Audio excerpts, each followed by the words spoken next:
For the second time in 7 seasons, the Tigers are going to the World Series. After waiting 280 days, hockey is finally back in Hockey Town.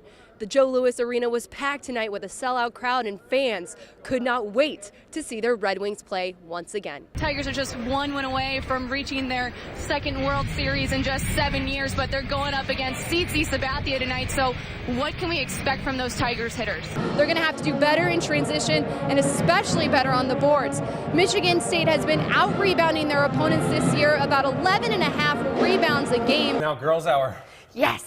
Right. My hour. Let's do this. A lot of weapons on that Central Catholic team, but what are some of the key matchups you and the Titans are focused on taking care of tonight? Looks like Ohio native and former Ohio State Buckeye Nick Swisher will be heading back to his home state. Sources say Swisher has agreed to a 4-year, $56 million contract with the Cleveland Indians. Very much. Well, I am actually making friends out here at the Mudhens Fandemonium, where fans are getting an opportunity to meet Tigers players and, of course, Muddy the Mudhens. We'll have more when we come back with sports.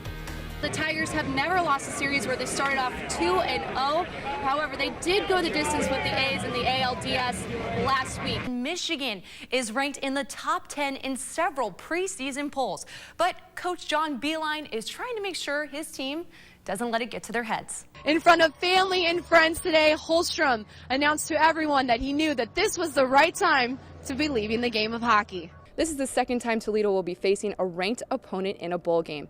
Coach Matt Campbell was out on a recruiting trip today, but said this is an outstanding bowl experience for his program and is very excited to face a very tough Utah State team.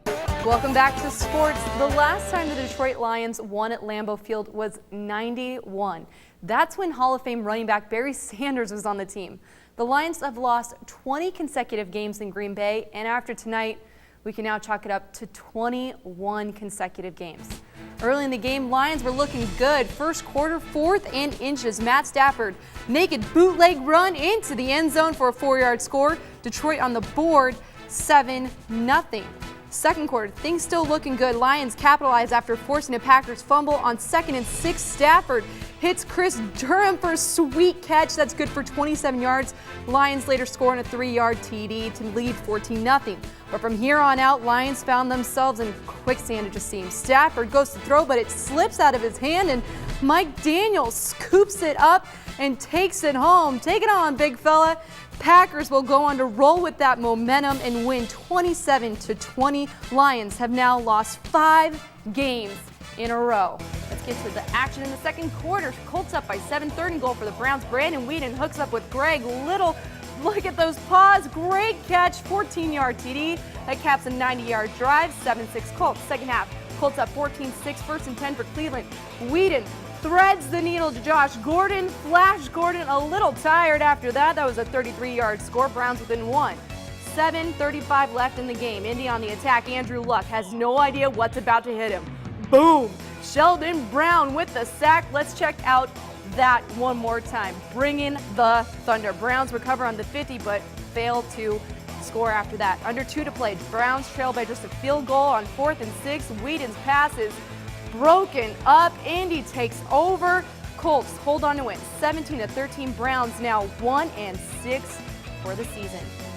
Michigan is just 1 win away from matching the program's best start to a season. One more win, and the Wolverines will match the 85-86 team's 16-0 start.